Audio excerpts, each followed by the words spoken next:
Tender Strands by Martin Dempsey. Chapter 15. Why? The butcher's was out of blood. There was something incomprehensible about the situation. Cavil felt as if a butcher's being out of blood should be an oxymoron. He tried the supermarket meat counter, but they weren't allowed to sell any to customers. He did some searching online, and apparently the Chinese market could provide him with coagulated blood, but only opened the first and last Sunday of the month, and only from 10 a.m. to 6 p.m. So without the blood, until he could take one of the cabs which hadn't been rented out for the day and drive it to the next butcher's over.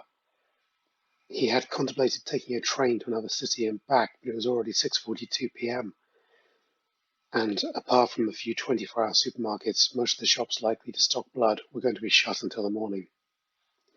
Cavil was tempted to simply not go home that night and stay in the garage and sleep in his chair or on one of the couches, as he'd done several times before. But he'd already left them alone for over 10 hours and felt the tug to go and check on them, if only to make sure they'd not strung up someone's dog. In over a year of having them, and nearly a full year since they'd taken to enjoying blood with their meals, he'd yet to fail to procure some, and somewhere deep within himself he knew returning without any would be bad. Because they'd be disappointed, he told himself. Before he slid his key into the lock, he spent the last few minutes frantically searching on his phone. Apparently he could mail order dried blood powder for use in cooking, and he learned that dried blood was also sold as a plant fertilizer. He immediately ordered several packets of both, maybe mix it with some hot water, see if they took to it. Cavil did have a whole bag full of eggs, black pudding, and 4 bottles of maple syrup, which swung against his leg as he juggled the biting plastic handles on his door keys. He had to do a full shop like this every day now. The balancing act completed, Cavil unlocked and shoulder barged the door. It was dark inside, close to completely dark until his eyes adjusted. Not for the first time, he wished their eyes glowed red. At least that way he'd be able to do some quick survey of where they were, and how many of them, and where they were at. But in the dark they were completely invisible, unless they vocalized audibly. Cavil closed the door behind him, flipped the latch, and reached to flick on the light. As soon as he did so and could see, he saw that Judy was on the wall directly next to the entrance area light switch, rearing up, fully rampant, shrill-eye fully extended, her fangs pointed directly towards him. She was at least the size of his mother's old St. Bernard now, as tall as Cavil himself when she reared up as she was doing so now. Cavil quickly looked away and did the 360-degree scan for Sooty. She wasn't in the entrance area. Cavil then turned to look over to the right for Arbuckle. There, in the middle of his web, still happy as a clam. Cavil noticed that some paper money was stuck on his web, a fair amount, which would explain why his wallet was a little light at lunchtime when he went out to buy a paper and some donuts for the crew. He felt Judy's hot breath on the side of his neck, just like a big fluffy dog. Cavil reached out behind him with his hand and ruffled her on the thorax, and felt one of her fangs slowly close around his bicep. He pulled his arm free and walked towards the 2 doors ahead of him. Living room, bedroom, checking the walls and the ceiling. Bedroom, far wall corner, Cornetto in his tunnel. It was the size of a sleeping bag now. Behind him, Judy, and Arbuckle in his web, although now it was mostly Arbuckle with bits of webbing around him. That left 3 roaming around. Cavil shook the carrier bag. Cornetto stuck his head out myopically and squinted with 2 of his eyes at him. From the right was the main room. Wincy flew through the air and landed close to the doorframe, landing with a solid whoop. Sooty, where was Sooty? Cavil glanced to check the bathroom, moving his head to see around Judy, who was rearing up again and reaching for him with her forelegs. A flash of blue, and Incy scuttled out in the now crowded entrance area, positioned herself between Cavil and Judy, and threw up 2 of her legs, facing Judy for a change. Judy dropped down to all of her legs, and Incy turned to face Cavil. Sooty slunk out from the bathroom, her pointed oval abdomen always reminded him of a cat's arched back, and Cavil fought back a shudder. The idea of being there alone with her gave him the creeps. "Be good, Sooty," Cavil said, mustering manliness in his tone. "Sooty's being good," she whispered back. "Food! Come on, guys, food!" Cavill walked into the kitchen, noticing again that the lava lamp wasn't on for some reason. He fetched down their food trays and placed them on the counter. Moving a bulk packet of lint rollers, he got through so many now and started cracking eggs into the bowls. 6 whole eggs for each tray, except for Judy, who got 12. They were near the kitchen entrance. They used to always crowd around his ankles, but now there was only room. There'd only be room for all 6 plus Cavill if a few of them took to the walls and the ceiling, which Cavill discouraged as best he could after walking face first into Sookie one night and screaming. But they didn't seem as excited as they used to. No clacking or whistling or purring this time. Cavill added the syrup and broke up the black pudding. Still no sounds of excitement. That was usually one of their favourites. Cavill turned to look at them. Was something wrong? Were they okay? Incy was towards the back of the bunch for the change. She had a sorrowful look on her face, her head cast down, as if she needed something but was afraid to ask. Cavill set down the packet of black pudding and made his way towards her. Incy, are you... Incy climbed up on the beanbag. Cavill never used it now. Judy had claimed it for herself some time ago, but now she was so large she more sat over it than on it, and it was covered in her thick, sharp hairs. Incy clacked her jaws and retreated towards the far end of the beanbag. Cavill paused. Incy clacked her jaws, as did the others. Cavill stopped, realizations slowly starting to dawn, as Incy's apologetic but hungry eyes needled him. As Cavill turned to go back to the kitchen, they'd take what they were given. He was the one going to all this trouble. It's not as if he chose this situation. We'd all have to damn well make do, until the butchers did their damn job and provided him with stuff that they must literally be pouring down the drain otherwise. And saw Judy was in the doorway leading to the kitchen, rampant. Her fangs were level with his head. The 5 others clacked theirs in unison. A sense of unreality, even worse than usual, and that had been worse as they ended his life, washed over Cavill. Maybe now was the day he'd been waiting for all these years. He turned and walked over to the beanbag, unbuttoning his shirt as he walked. He sat down on it, Incy running around to his side. Judy was directly ahead of him, now back on all 8s. The others moved to encircle him. Cavill lay back and closed his eyes. And for some reason, he thought about ice cream. He felt their needle-like punches, that was for sure. But after that, just cold numbness and tingling. He felt pulling, and pins and needles in his toes and fingers, and his breathing became laboured. But there was no pain.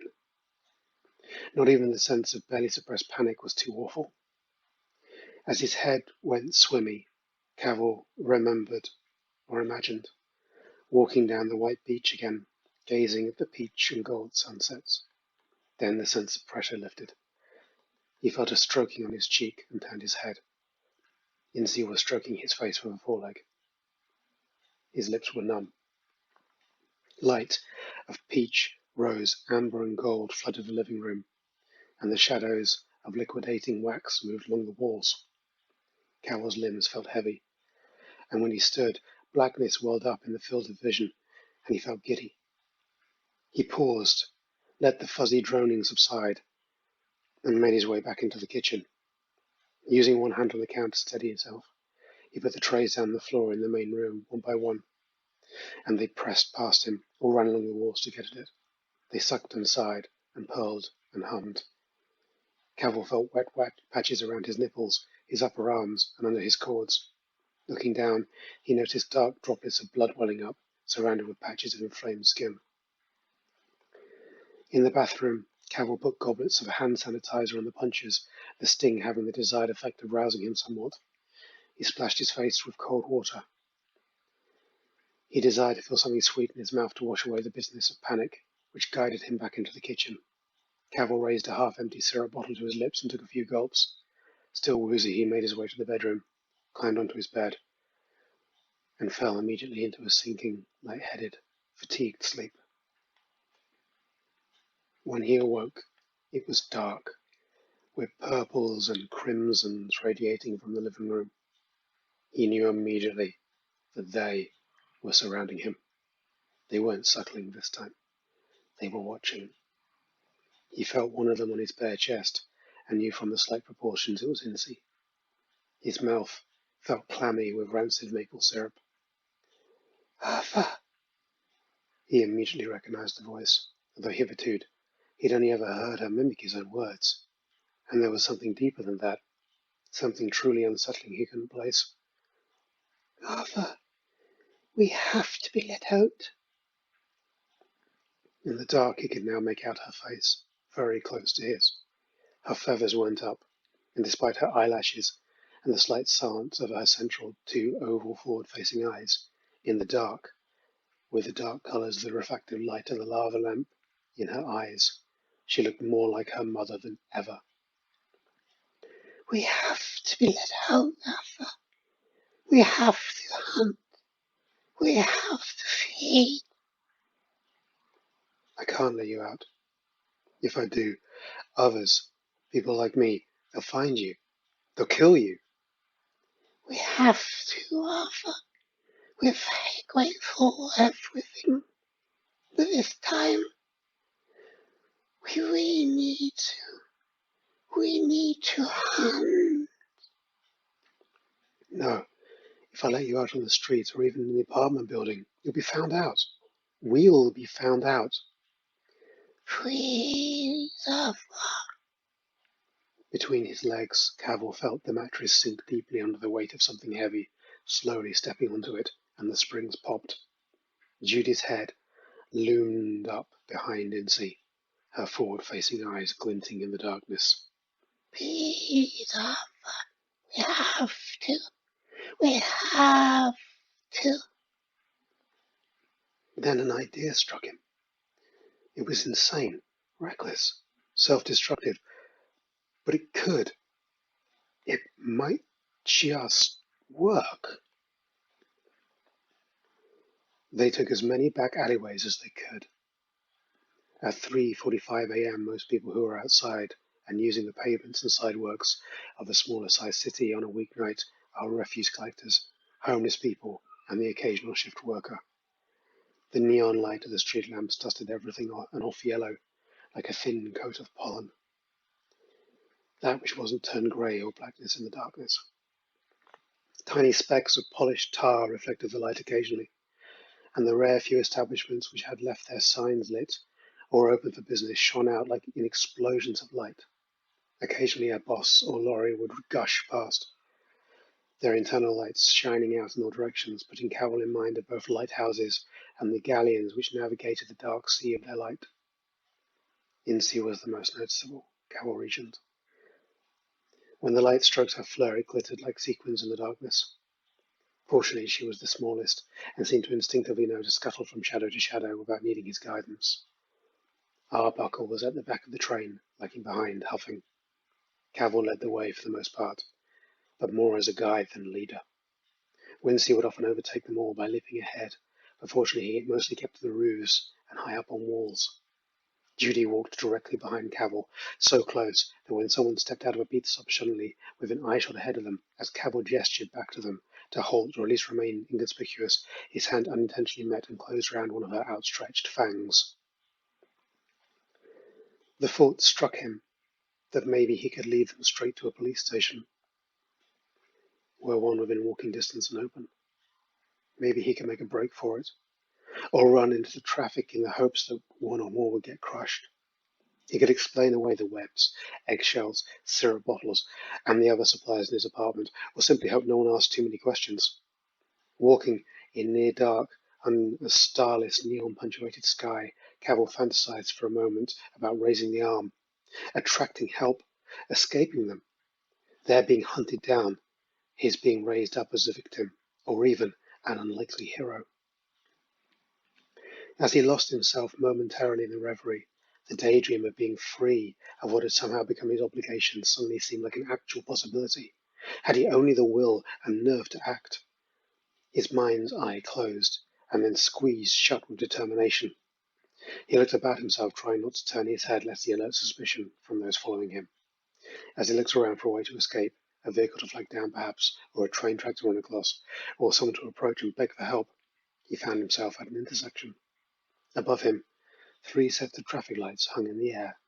and from the angle he viewed them, it seemed that they formed a line. Red, red, red, amber, amber, amber, green, green, green. For a moment, all 8 lights were on, staring right down at him, each disk of colour radiating a small halo of lit mist around it. On the other side of the road, a red man don't walk sign also glowed. An idea that was there, a thought he was having, fled, dissipated. Nothing. Song lyrics? No, not that. How to get to the garage the fastest and least conspicuous route. That was it.